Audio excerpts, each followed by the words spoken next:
Hello, everyone, and welcome to another episode of 100 Words or Less, the podcast. I am your host, Ray Harkins. I'm recording this in the morning, so I'm a little tired, a little sluggish, but bear with me. Anyways, we're sitting here at episode number 45, and my guest this week is Andy Greenwald from Grantland.com, and he's a music critic, and more about him in a minute. Property of Zach. Property of Zach is an incredible site. Visit them at propertyofzach.com. Obviously, I should have said that initially. Go there. They're doing something really cool recently where they've launched a feature called Decades, where they're talking about and revisiting records that came out 10 years ago. Obviously, that's a common reflection point in these days as far as the quote-unquote scene is concerned, where bands re-release records and come out with whatever, bonus B-sides, whatever, all that type of stuff. We've seen it. They've done tours, et cetera, but basically this is kind of trying to get into the mindset of where the band was at when they were recording this record.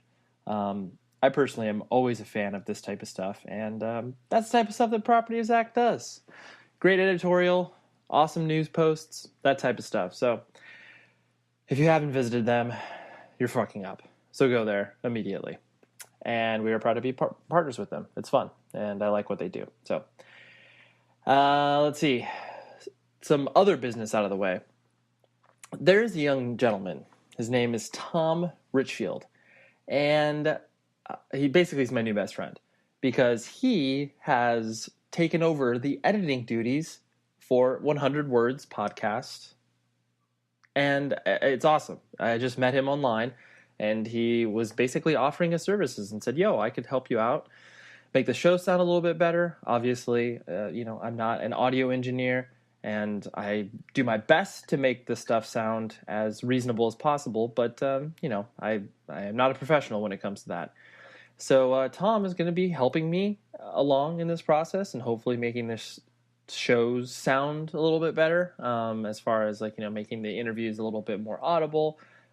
It's tough though, because obviously I'm interviewing people in many different scenarios, whether I'm going over to their house and because my whole goal is to just make people feel comfortable. So I'm not going to try to get them in some uncomfortable closet in their house in order to make sure the sound is extremely appropriate. But anyways, just a little insight. But big props to Tom, a digital high five to him, and I couldn't be more thankful from that perspective. Review the show, visit the website, go to iTunes, drop some star ratings, and if you feel ever so gracious, drop a little 1 or 2 sentence review of the show, what you feel about it, what your favorite episode is, because I do find that people really do read those comments, and they look at what shows people have mentioned as far as a starting point, because obviously 40 some odd shows into it, it's a pretty daunting task to go back and listen to every single one, and I don't expect people to do that. So yeah, hit some highlights, be like, hey, this is my favorite show, you should start here. So yeah, do that. You can pave the way, you can be a pioneer for people who are listening to this show.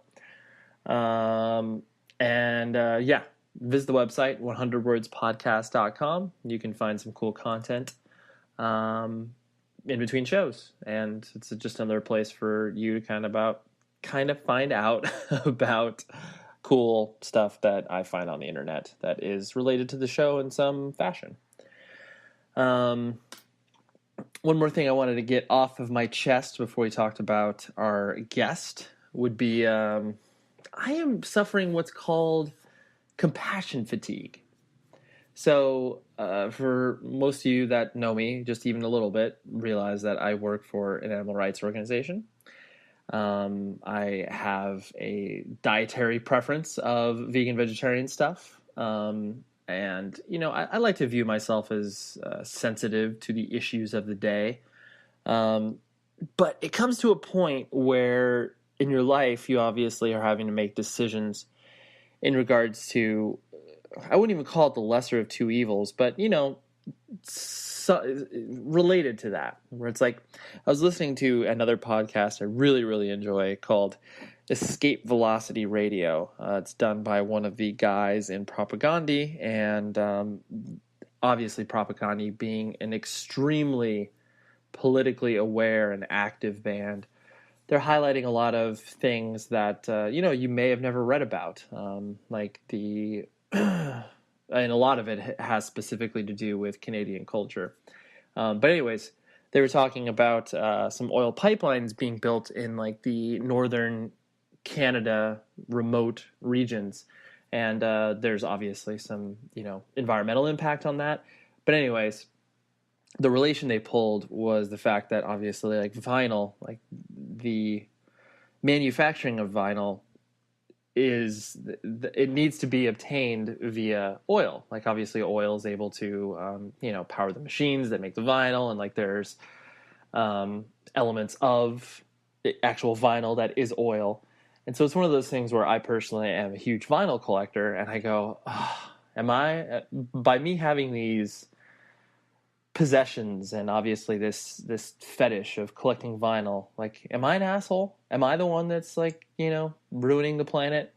And obviously it's like you have to weigh in your own head what you are doing and the actions that you're taking versus what, your average person in America or in the world is doing as well. And so, yeah, it's just tough because you do feel like, you are playing into a part of culture that you don't support, whether that's the exploitation of the earth for, financial gains, or whether that's obviously, like I was talking about earlier, like a dietary preference. But man, it's just, it's tough. And I think now that I'm approaching my, I guess I could say mid-30s, and I've been aware of all this stuff for, close to, 15, 20 years in my life. And it just becomes hard. It becomes hard to like carry on that idea of, oh yeah, like I can't support this. I can't do this. And obviously it's a matter of usually like, I can't rather than like indulging. But needless to say, I'm still going to collect vinyl. I am obviously more aware of the issues and obviously have known that oil plays a part in the vinyl manufacturing process. But I feel like the actions that I take in many other aspects of my life, I wouldn't know if I'd say balance it out, but I feel comfortable with where I'm at. And ultimately, I think that's all anybody can do. When you are making stands that you don't do certain things because you don't agree with them philosophically or politically, stand by that. Like, stick with it. Because obviously there's a lot of stuff that we get into when we're teenagers that is difficult to transition into quote unquote the real world. But yeah, so anyways, that's my takeaway, is the fact you have to be comfortable with what you're doing, and realize that you obviously cannot be perfect from that perspective. But you have to at least fucking try. That's my biggest thing. People that don't try and are aware of issues, those are the ones where it's like, really? Like, you're not even, like, there's not even one little piece of effort that you're going to put towards this. It's just like, well, whatever. And I get it. Some things are more important to other people, but just try to make this world a better place, as cheesy as that is and sort of as hippie as that is. But anyways, Andy Greenwald is our guest. I am a gigantic fan of Grantland.com. It's run by Bill Simmons, who is a dream guest of mine for the podcast, because I feel like he is such an interesting person, because he has such a massive breadth of knowledge when it comes to sports and pop culture in general. So his website does a lot of sports writing, pop culture stuff. Anyway, so Andy Greenwald is a writer on the site, and he has a huge musical background. He's actually a published author. He's written one nonfiction book called Nothing Feels Good, which is based off of his own experience as kind of an outsider looking in on the scene that was the emo explosion in the late 90s and 2000s, and late 90s and early 2000s. And so he also does a podcast called the Hollywood Prospectus Podcast that's published through the Grantland Network. And so I kind of feel like I've got to know him through that. And I just really respect his journalism and his thoughts towards, the television shows that he reviews, and the music that he enjoys. And people that you obviously know have spent a lot of time with certain things, you begin to trust, and you're like, okay, like whatever Andy says, like I'll pay attention to. If he says something sucks, like I might still watch it, but obviously I'll be a little more hesitant to put that on the top of my list of things to consume. Um, so yeah, that's Andy Greenwald. I had the chance to speak to him over Skype, and this is what ensued. Sorry, this intro is a little long, but deal with it. That's what happens sometimes, and I know some of you just fast forward through this. So there you go. Andy Greenwald, here he is.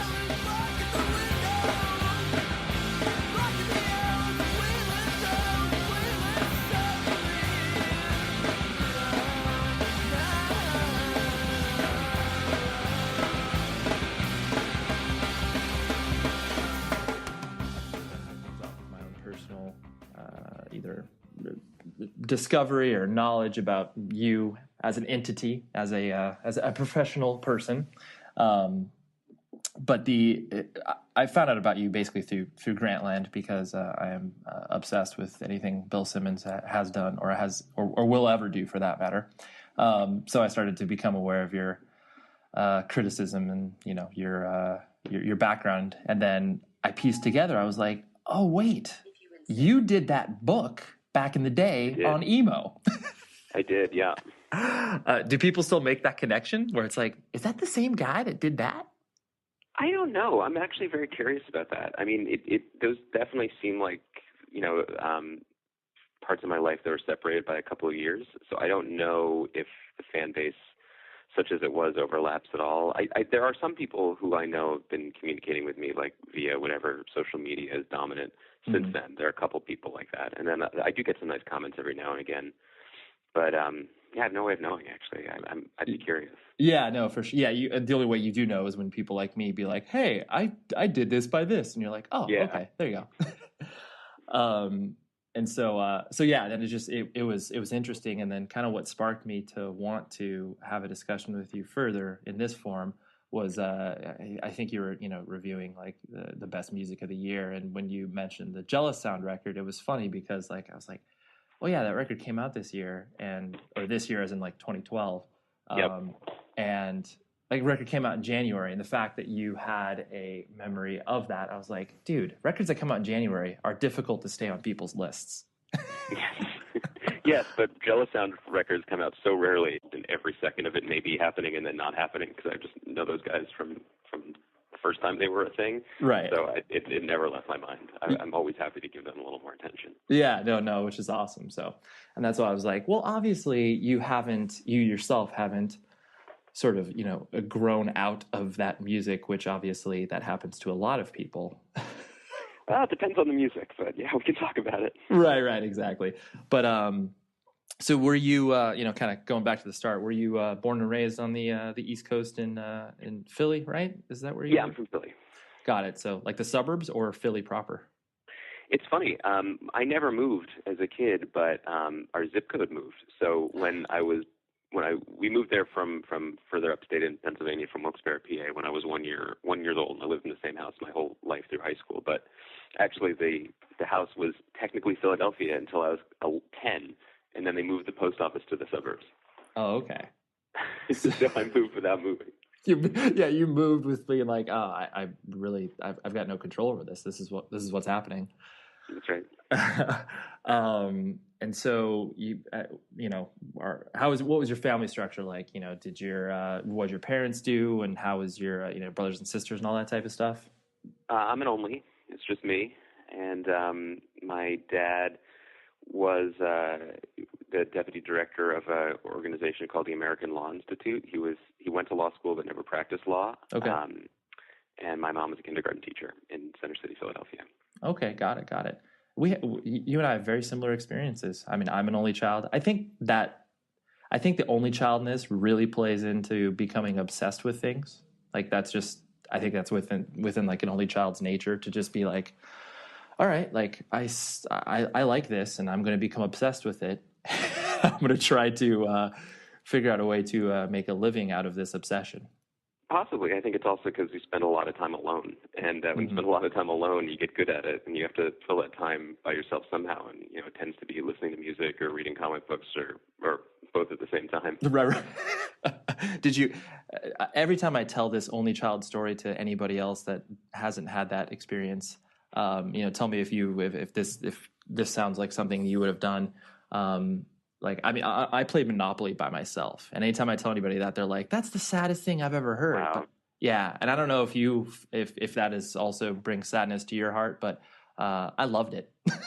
It is sad now. I think the thing that people maybe don't appreciate about only children is that at the time you just don't know any difference. Right. You're not aware of being lonely if you even are. It's just the way you are and the way your life is. So you don't even notice it till much later. Yeah. I definitely created I created characters where it's like, I was versus my arch nemesis and that type of stuff. So, creating narratives in my head that obviously didn't exist at the time. So, yeah.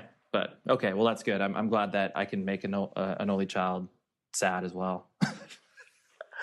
And so as you started to kind of go through junior high and high school and stuff like that, when did kind of the two-part question? When did what sort of roles were you filling within like the typical high school experience? And did you enjoy school, and was that something you you paid attention to, so to speak? And then kind of how did, sort of independent music in general start to become exposed to you? I'm the rare person that really liked school. I had a great experience in middle school and high school. I went to a smaller school. I went to a Quaker school outside of Philadelphia. So it wasn't like a big cliched high school like you'd see in a John Hughes movie. It was much smaller and a little bit less stratified in terms of like roles. So I really enjoyed it. But in terms of music, it's funny. I don't really remember exactly when it started, but I always had a big interest in music. I always was buying tapes, and I remember the first tape I ever bought was like the Thompson Twins' Into the Gap in like 1984. I remember really liking that. And my best friend all from kindergarten through high school, she and I sort of got really, really into music together. So much so that we both fell really hard for REM right when the album Green came out, and right after the album Green came out. And then a few years later, probably like 1990, 1991, we somehow convinced our mothers, who thankfully were also friends, to take us to Athens, Georgia for spring break on a pilgrimage to see where REM was from. So that's the level of fan I was even then. And then it was even funnier. I mean, so I from there I got into a bunch of other bands, and by the end of high school I was also always really into hip hop. So I was listening to a lot of my one friend who we were obsessed with Biggie for the first time. We saw him on MTV Raps. And then I had other friends with whom I was super into indie rock, like Pavement and Guided by Voices and Superchunk and bands like that. But my friend who I went to Georgia with, she went much deeper than I did. She had a zine, and through her zine and through working at a club in Philly, she got to know all these musicians and eventually got to know Michael Stipe and actually went on tour with them a little bit and was in one of their videos in the background, which was just like beyond anything I could ever imagine. I presume there was a sense of like, wow, I'm pretty jealous of that. Oh, I was super jealous. I couldn't even imagine how that happened. And she was also just much cooler than I was by the end of high school, so she wasn't that nice to me senior year. Probably by senior year she was nice to me again, but yeah. So it's always been there. And then get to college and started to meet people who had like similar tastes in music and similar interests, and in terms of writing about music, like it was actually Chris Ryan, who I do the podcast with on Grantland, and we both feel really lucky we get to work together still. I met him in the summer of '96. He was the first friend I made who we both really, really wanted to write about music, and we sort of bonded over that, and that's never really stopped. Right. And you're, I wanted to, I mean, because obviously I'm sure it's an interesting experience, like going to a Quaker school, like, I mean, because I don't even know what that really means beyond the fact that, obviously it's the Quakers, like what people typically know of the Quakers. Like, so what, for one, why did you go there? And, I guess two, since there was no, sort of atypical, like, all right, there's the jocks, that type of stuff. Would you, on the flip side, would you have seen yourself like integrating well within like sort of a public high school experience, or do you think you would have had a completely hateful experience that some people have with high school? I don't know. It probably depends on the school. I felt really lucky to be at the school where I felt really comfortable. I mean, I went to the same school from kindergarten through senior year of high school, so I certainly felt comfortable and felt like I belonged there just because I knew it so well and had always been there. Oh, so it was the same, like it was the same continuous, like, junior high, elementary, all the way up to high school? Yep, I went there from when I was 5 to when I was 18. Oh, okay. Same campus. Got it. Yeah, in Philadelphia, there are a bunch of Quaker schools, and they're among the better private schools in the city, and or in the region. Chris Ryan, for example, went to a rival Quaker school. He went to the one in downtown Philly called Front Select. Got it. And and so they basically are just academically strong schools that are sort of socially progressive in a lot of ways, and the only real way that it's a Quaker school is that you can't wear military fatigues or camouflage, and you can't. And you have to take a class in Quakerism in 9th grade, and every week you have a Quaker meeting for worship, which is actually kind of nice. It's just a non-denominational thing where you just the whole school gets together and you just sit quietly for 30 minutes, and if people feel like they have something to say, they stand up. Interesting. That's because I went to private schools for most of my life too. Like, and I went to like a Lutheran high school, and not particularly because like my parents were overly religious or I was extremely curious about religion myself, but it was based off of academics and class size because my mom was a high school English teacher, and she knew that the whole 40-to-1 ratio wasn't the way that she wanted her son to kind of grow up. And so but I liked that smaller school experience too, and then had friends that went to public high schools that were kind of cut from the same cloth, and they had a dreadful experience. And so yeah, I mean, you enjoyed school, I enjoyed school, and they were both completely unique experiences that people. Yeah, the only difference if I'd gone to the local public school is I would have been 1 year ahead of Kobe Bryant when he was there, which would have been funny, but I don't think I would have gained very much from that. Yeah, it's like I don't know if the proximity would have rubbed off on you in any way. I don't think so. I mean, he actually was going to go to prom with a girl who went to my school, junior prom, and then dumped her right before prom because the singer Brandy agreed to be his date. Oh, well, I mean, that's a wise decision, I think, right? I guess. I don't know. Monica was pretty cute, I gotta say. And so, like, were you into sports at all in school? Like, any extracurricular activities besides the music activity? I was in all the plays. I did a lot of acting in high school. That was really fun for me. And I did like cross country running. You had to do some sport, so I did that. That was not my forte. Right. You participated in it. Mm-hmm. And so like you said, as you graduated high school and then started to kind of, was it like, once you started to go to college, you started to wrap your head around the idea of you wanting to write about something that you were passionate about? How did that further manifest itself to where you're like, how do I actually put this into action?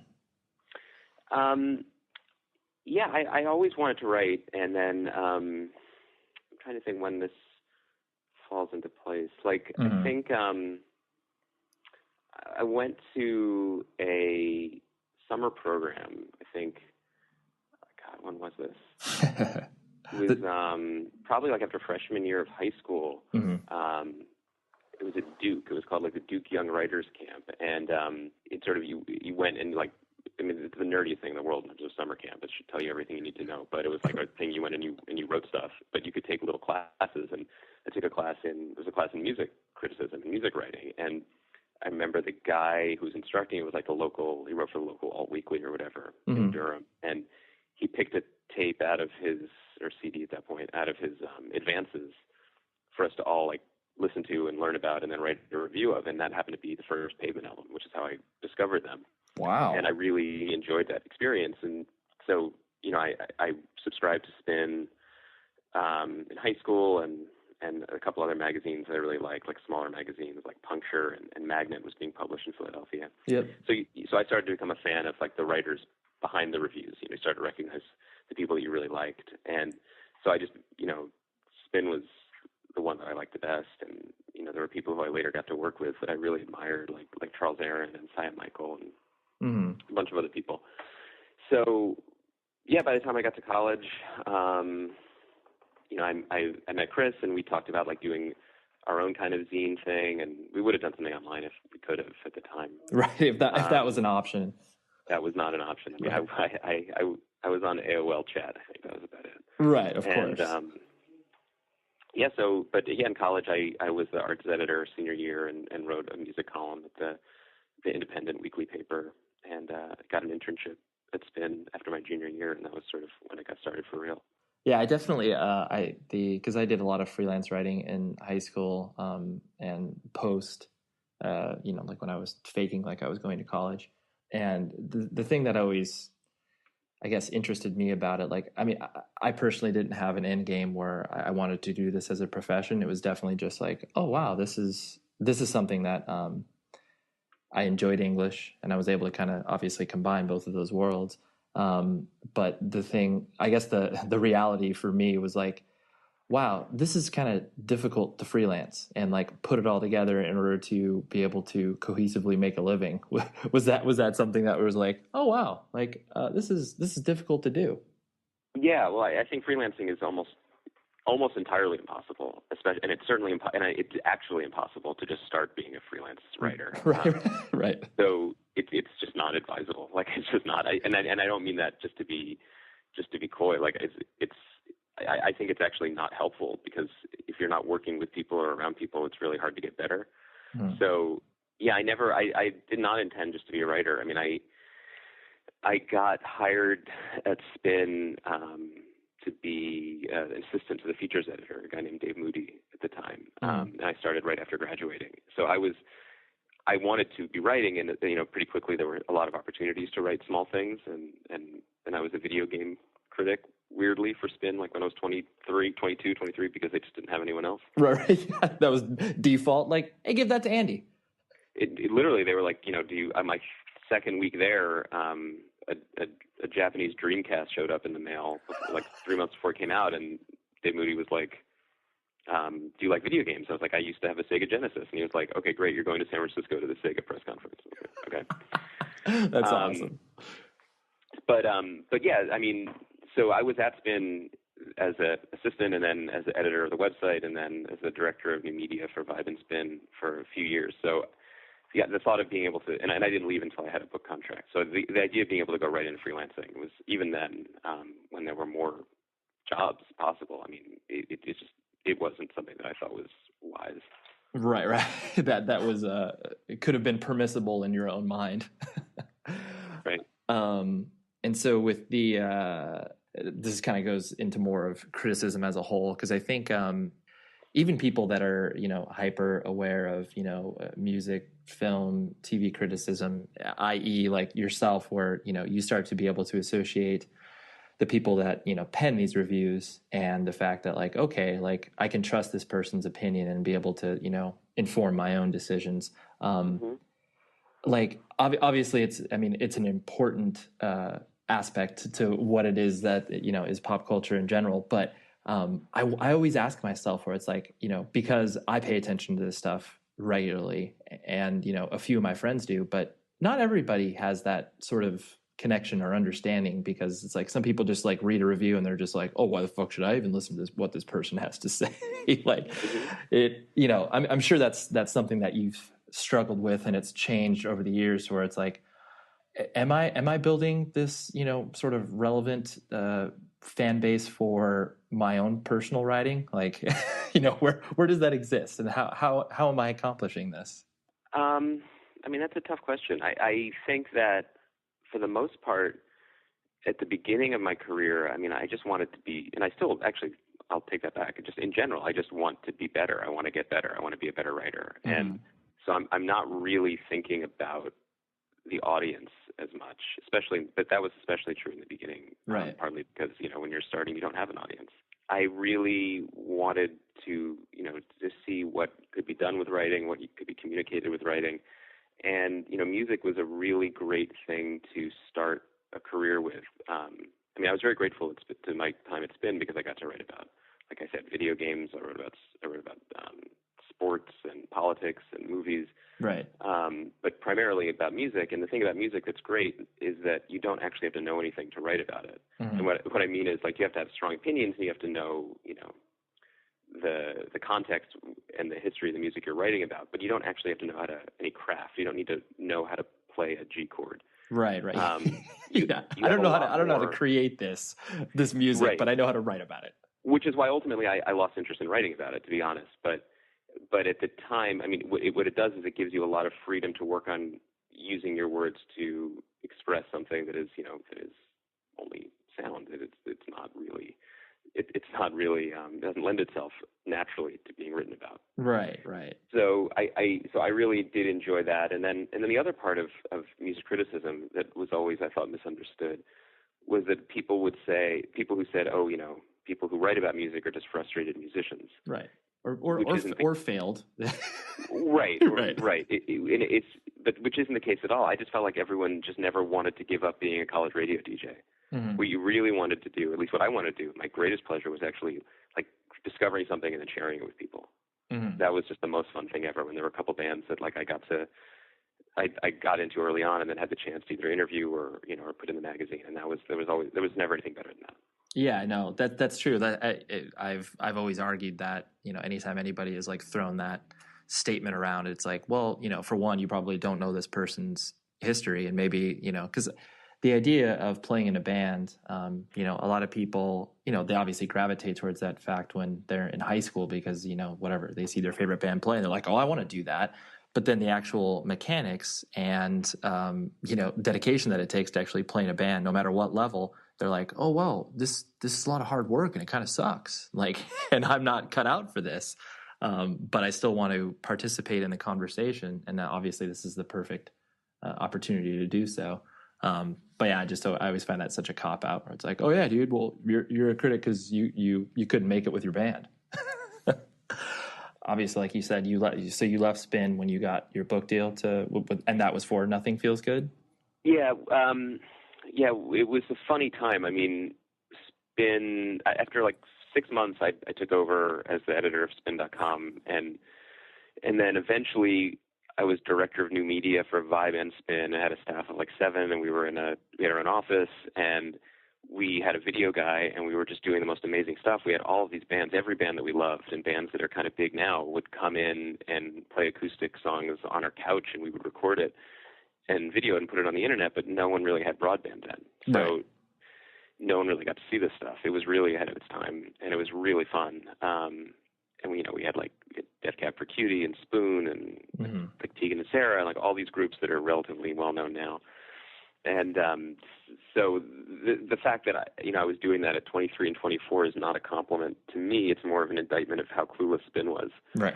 at the time. So they pretty quickly figured out that throwing, like everyone did at that time, they had no idea what the internet was or what to do with it. So they, in the summer of 2001, they fired everyone except me and moved me into a storage closet off the Vibe conference room.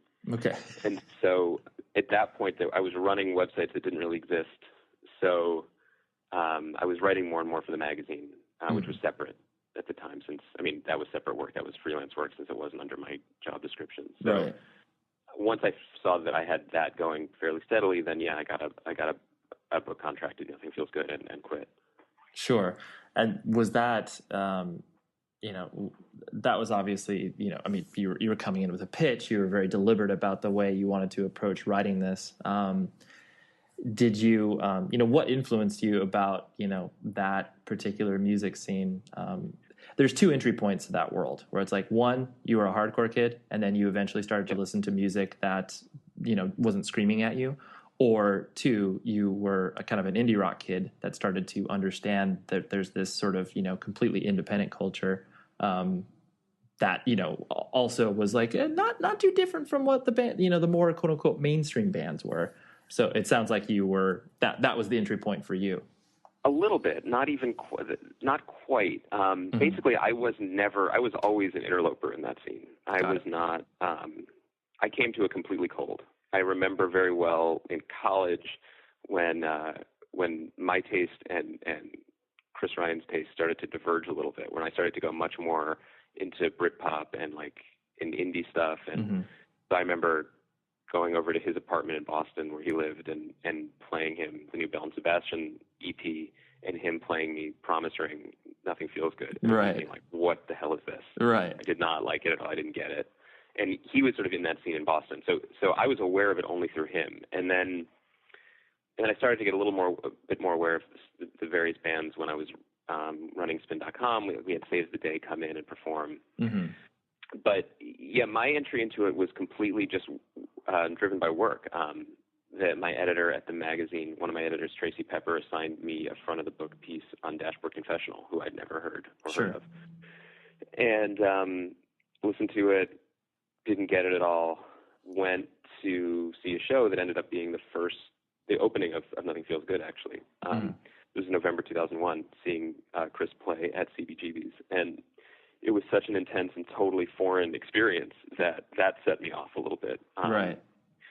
So writing that story, getting to know Chris a little bit, and then, I guess that same year I'd already, Jimmy Eat World's Bleed American album had come out, and I had fallen in love with that album and Thursday album. So I slowly started to get a sense of this, and I did a story on Taking Back Sunday, and I started to sort of sketch it out. But really what was interesting to me about it initially it wasn't even the music, it was the relationship between the fans and the identity of the fans, the relationship that they had with the music. So that was really my in.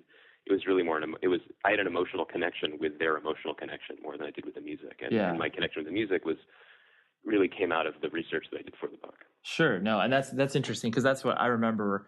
Because like I was saying, those entry points, like, me personally, it's like, I was a hardcore kid, played in bands, and like only was it in like, 97 or 98 when, Revelation started to put out, like the Texas is the Reason record and all that type of stuff, was I, quote unquote, allowed to start to listen to music that didn't yell at me. Right. And so, like I was entrenched in that scene because I was going to shows, playing in bands, doing all that. But I remember when your book came out during that time where it was, I got your perspective, like where you were coming from, because, you were, like you said, you were writing it as an observer, like you were connected to this via that medium. But I remember when that book came out and people within the quote unquote scene, which is obviously a very vocal minority, people were like, oh, fuck that book. Like, this guy doesn't have any idea what he's talking about. And like, he's just whatever. Like there's obviously, I'm sure you heard some of those complaints as it was rising. But did you find that there was, I guess, splashback from people being like, oh, this is such a snippet. This doesn't even really dive into anything. I mean, never really. No, I mean, of course, never to my face, although I was involved with it. I mean, yeah. The funny thing about it was, I felt totally comfortable because I never made any bones about the fact that I was an observer and doing my best to cobble something together. I was also very, very interested in what was happening in that exact moment in 2001 to 2000, so let's say 2000 to 2003, when the book came out. So it was really more about tracing something that had, always been a joke as a word, had never ever been able to be defined by anyone with any continuity, right, or any consistency. Something that started as a very specific thing out of hardcore in the 80s, and that hardcore idea of the relationship that's only possible in a very small room, like in a basement, between the artist and the fan, and then how, thanks to the softening of the music and the nationalizing of the scene, and then eventually the rise of the internet, the music suddenly, we were at this moment, we were going to test whether that hardcore hypothesis that, a one-to-one relationship between who's on the stage and who's in the crowd, could that actually be stretched over an entire country? Could an indie scene actually be a national scene? And with a label like Vagrant that I wrote a lot about, what was interesting to me was this idea that they were actually trying to do exactly that, make a national scene. Because even though I wasn't, a hardcore kid or into punk, I understood more than, not more than, but as well as anyone, what it felt like to have a secret, what it felt like to discover a band an old-fashioned way, through a flyer or through, something in a zine, right? Track down the 7-inch or the record and play it, and then fight to go to the show, and how all that was sort of defined you. The fact that you were willing to do all of that work. Whereas when I was writing the book in the dawn of the sort of the youthful internet, that we certainly are all living in today, right, you never had to put in that much work anymore. You could download all of Rites of Spring's discography in a couple seconds and then say that's who you like, or you could change yourself the next day. Yeah. And so that aspect of it was really what fascinated me. So that's why a large part of the book was not only about that present moment, but really about the internet and how I felt like the relationship that came to be thought of as the emo relationship between a fan and a band really was sort of, the music was ultimately taken out of it. It really became the relationship that kids had with each other through their, at the time, live journals, and now, I guess their Tumblrs or whatever else. Right. Yeah. Whatever blogging medium is available. Yeah. I mean, it's funny, like it's just so ridiculous now, but like between my two books, they missed, my first book has a lot of stuff about live journal.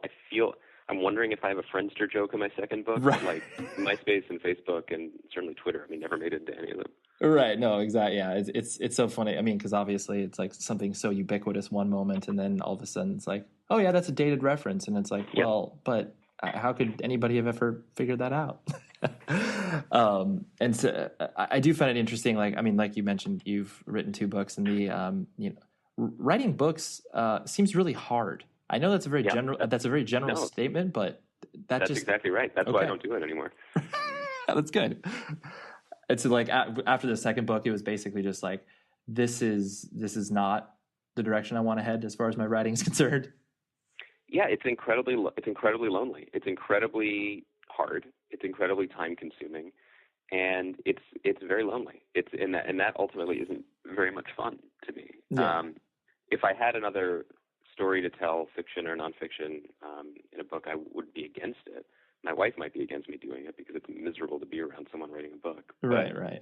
Because you're like, oh wait, you haven't moved from your chair in about 18 hours. Like, well, that's no different than normal, but it's the psychological pressure is much worse. Got it. Yeah, that's true. The deadlines.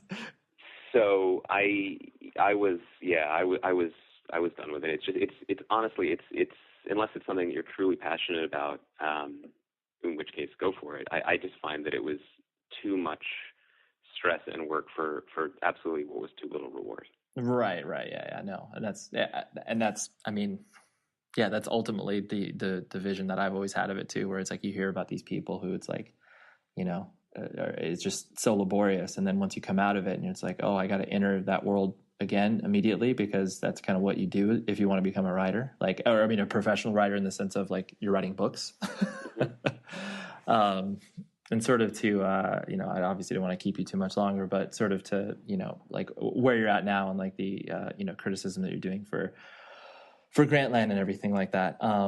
Like kind of what we were referencing earlier, as far as like, the loyalty and the level of trust that exists, with, people that start to follow particular critics and stuff like that, where the internet is now and where it will continue to go, where, everybody has a voice now, and that, and everybody else knows that, and obviously is willing to share their opinions about everything.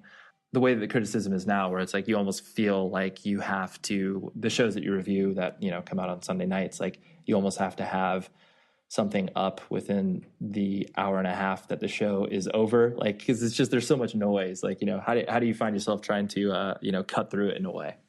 You mean, how do I cut through other people's pieces, or how quickly I have to turn the stuff around? But it kind of, honestly, both. Like, just because you find that stuff, real time, live tweets about the shows and stuff like that. It's just, So how do you find yourself, sifting through both of those things? In terms of like, I guess if you're asking about recaps and TV recaps, like, yep, I'm a big fan. I'm a big fan of them as a medium.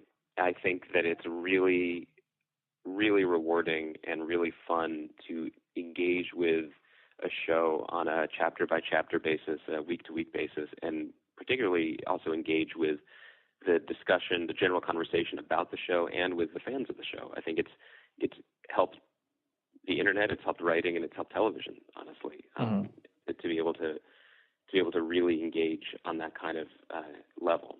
In terms of my own opinion about doing them, like I'm not a big fan of, and I understand why websites do this, but I'm not a big fan of the